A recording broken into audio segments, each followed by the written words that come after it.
How would you have described Jamal Murray through the first 3 quarters? Dead. Dog shit. Sure. Awful. We don't need to go anymore. That's good. And it's just crazy to see players fight through that Yes. shit. That's what I admire about like the elite of elite athletes. Absolutely. Jamal Murray he's 5 of 17 through 3 quarters. Couldn't make a shot. His team was just kind of floundering. They were hanging in it because Jokic is unbelievable. Another and he kept them in a triple-double. game. But he needed some help. And then I don't know what Jamal Murray did in between the third and the fourth quarter. Did he have something special in this Gatorade? No. I could what- tell you what happened. It's not what happened between the third and fourth. It was start of the fourth. This is what he started doing. That was me trying to get in a defensive stance and show everyone. He got low. He put so much more effort into his defense. He goes, I'm not making any of my shots on the offensive end. What can I provide here? And then you saw it. He started being a little bit more active, fighting through his fatigue. I think he finished with 4 steals in this game. 2 of those in the fourth. 2 of those in the fourth. So then what did that lead to? Some sort of energy on the offensive side of things. Jamal Murray just went nuts. He was hitting his outside shots, that dribble handoff action with Jokic. I mean, coming off of him and having little middies, it didn't matter what it was. And the greatest part about that and Jamal Murray getting going, everyone else seemed to follow. Yeah, it was key to see him start knocking down some shots and play with that Jamal Murray-like confidence. It seems like there are times where he's shooting poorly and he still he doesn't care. He's going to keep shooting. I don't mind that. It's just about the shot selection. There we go. In that fourth quarter, man, he was just in his rhythm. He was getting the switches he wanted. He said, "Oh, you want Rui on me? That's cute. Oh, LeBron switched on me. Come get me. AD. All right, I'm going to hit a 3 in your face too." I mean, 23 points in the fourth quarter, finishes with 37, 10, 5 in those 4 steals that you talked about. It was a Jamal Murray game. It's so weird to say because if you just looked at the box score, you'd be like, what a game. It's like, no, what a fourth quarter for Jamal Murray. That's truly what it is. But at the same time, I guess when you do it when it matters most is really when it matters, right? And not only that, though, Deuce, you saw what he was doing in the fourth quarter when everything still seemed kind of sloppy around both teams. Why? Because there was physical fatigue and there was mental fatigue. And why was that? It's because Denver was pushing the shit out of the ball the first half of this game because that was the only way that they were getting some good looks at the basket. The Lakers' transition defense through 2 games has been awful. They cannot stop ball. How many times you see a guy, Bruce Brown, grab a rebound, go end to end for a bucket? Jeff Green did that tonight. I'm like, what is it? That's Jeff Green.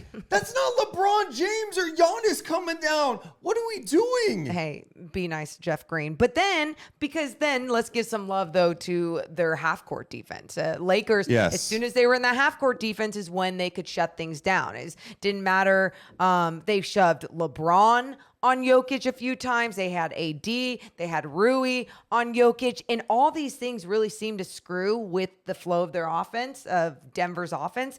But, I mean, just great job trying to break through, especially there in that fourth. I thought the other thing, too, LeBron settled a lot tonight. I think a lot has to do with, one, his ankle's not right. Re-aggravated again today. It's going to be a theme of this series. We're going to be talking about, especially with him playing 40 minutes. But tonight, we saw different types of looks on Jokic, right? Starting tonight, they had AD on him. They put Vanderbilt in the starting lineup for Schroeder. Yeah. Vanderbilt was on Murray for a time being. Then Schroeder got the look. There's times where Rui, who was really good.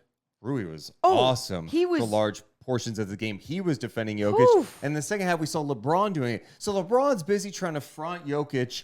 I thought LeBron was going to have a takeover game, but it seemed like as the game went on, he got more and more tired. And he settled. Settled big time. 0 for 6 from 3 for LeBron. How good was he when he was attacking the basket? It was outstanding. In the pick and roll, it seemed like they had no answer for it. I'm like, well, this is going to work for them tonight. It looked amazing, and especially when he was going downhill. But this was the weird thing, too, though, I noticed. I mean, I think everyone noticed. You know, even when he flopped that ball on the fast break, when he was going up for the dunk, and then he missed a few easy layups. That's 6 points. Right. That's 6 points.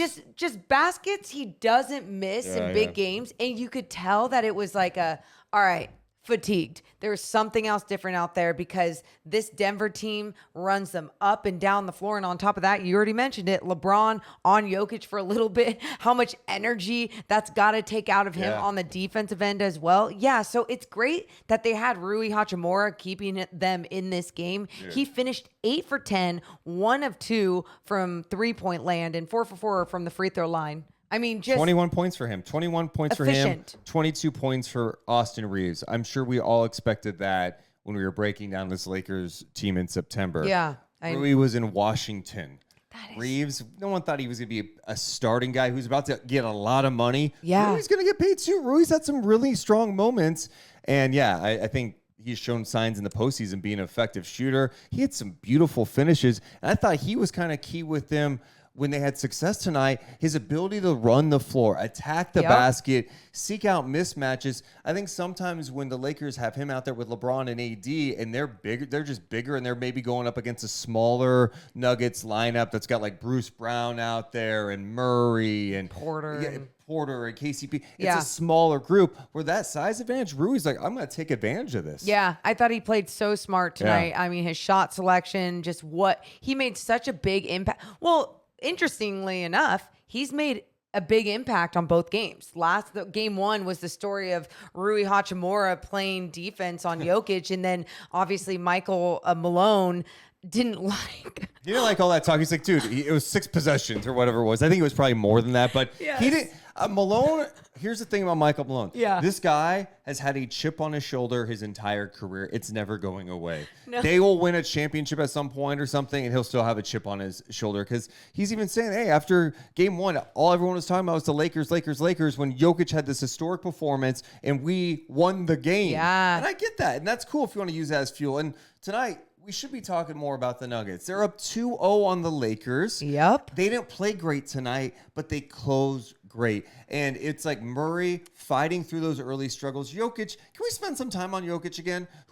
We didn't even spend enough time on him. 23 points, 17 rebounds, 12 assists. He wasn't super efficient, but dude, again, this guy with another triple-double, making guys better, setting guys up, setting good screens. Yeah. He's great. And for, an off night from an efficiency standpoint, but he had a major impact keeping this game tight. Even when his defense looks slow and sluggish like it did at points tonight, it's interesting enough to see that he finished with 3 steals, right? He's still having his long arms up, trying to deflect passes, trying to steal whatever pass that someone might throw up into the key, whatever it may be. And, I think obviously when you watch him on that end of the floor, you want him to push through a few more times when he's like letting a guy just go by him or whatever it may be.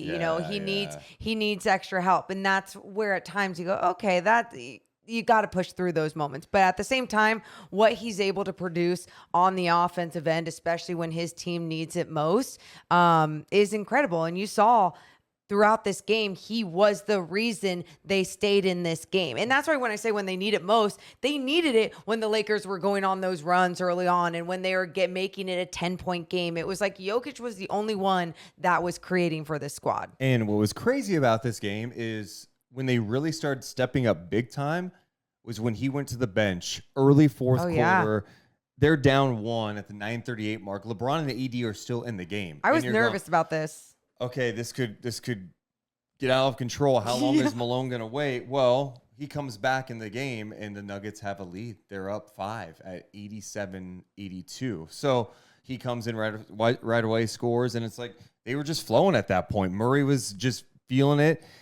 It was impressive to see how they came together to win this game. I thought Bruce Brown, who they didn't play a lot late last game, ends up playing a big role down the stretch instead of KCP. And it's a tough decision for Malone. I think maybe going with whatever guy he feels like's giving him something on both ends. Not that KCP necessarily wasn't, but KCP last game was knocking down a shit ton of shots, right? Yeah. And tonight I thought Bruce Brown was great. From an emotional standpoint, that's it. Physicality. I mean, pushing. When things were going in that fourth quarter, when Jokic was out, like Bruce Brown was one of those energy guys that was just truly a spark. And then after Jamal Murray hit a 3, he's like, all right, my turn. I can hit a 3. And Porter's hitting a 3. fantastic again from just like a team effort in that fourth quarter from this Nuggets squad, especially because after game one, you and I talked about it. We were like, well, KCP isn't going to hit a whole bunch of shots every single game. Like, that's not going to be his game every single game. We knew that adjustments were going to be made since Rui Hachimura did a good job on Jokic in game one. We knew that Malone was going to throw some different things in the half-court offense at the Lakers, and give credit to the Lakers' half-court defense because they did a great job of still slowing them down. And that's what is crazy. I mean, obviously, when you start knocking down shots, everything opens up, stuff gets flowing again.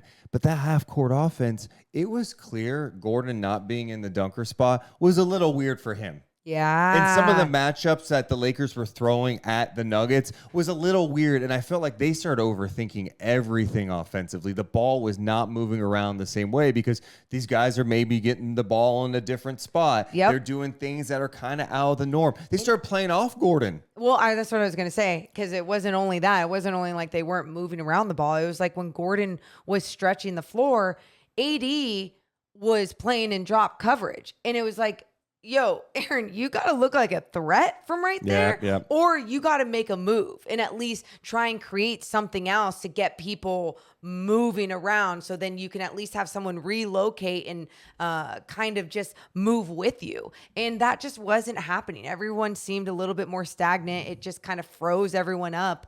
And credit to the Lakers defense, but at the same time, Nuggets just need to do a much better job in that half court, because how it looked at the end of this game, I don't know if both these teams are going to be able to run all series long. Dude, at the end, both these teams had so many mental miscues. So many people, I was seeing Twitter and even on the broadcast, like, what is happening? It's like, oh, these guys are so tired. They're just throwing the ball everywhere.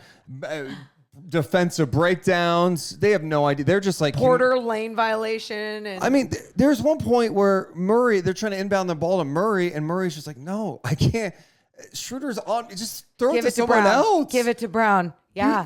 At that point, he started crawling up the floor. You didn't see it from your angle. I don't think he started crawling up. So stupid. Not funny. No. Okay, that's my bad. That's disrespect on Jamal Murray. No, it's not. He was tired. I'm not hating on the guy, and that's the thing. People sometimes take it as a shot that, oh, you're saying these guys are tired.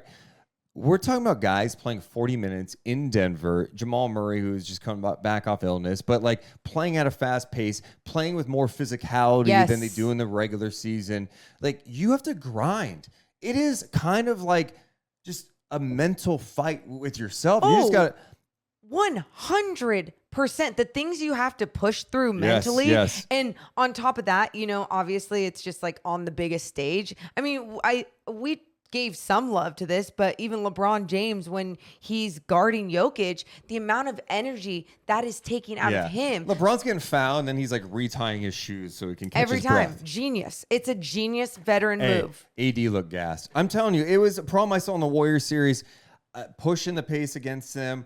The Lakers don't want to be running like this with AD and LeBron. LeBron obviously still dealing with the ankle thing. AD looked gassed tonight. He struggled shooting 4 of 15 in this game. He did get to the free throw line, 9 of 11, so give him credit for at least still making an impact there. But look, LeBron settled late, and AD was pretty ineffective. He ends up hitting a 3 late, but I didn't feel him out there like I did. I mean, it's what you've joked about, and a lot of people have joked about. AD, what's that stand for? What does it stand for? What does it stand for? Wait, I don't say every this. other day or something? Oh my God. Wait, that doesn't even spell it out. I've never, for someone like me that has definitely made comments about, Anthony Davis plays well every other game, but I didn't know people online are saying what AD stands for. Alternate days. You're going back to LA for game 3, and you're looking at both teams that looked very tired, but for the Lakers back on their home floor, I mean, maybe that will mean something. They shot well the first game. They didn't shoot well tonight. Right. So here's my question.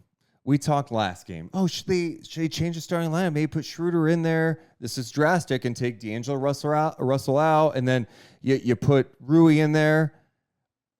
Tonight they just put Vanderbilt in there. He ends up playing 16 minutes. They're not guarding him at all.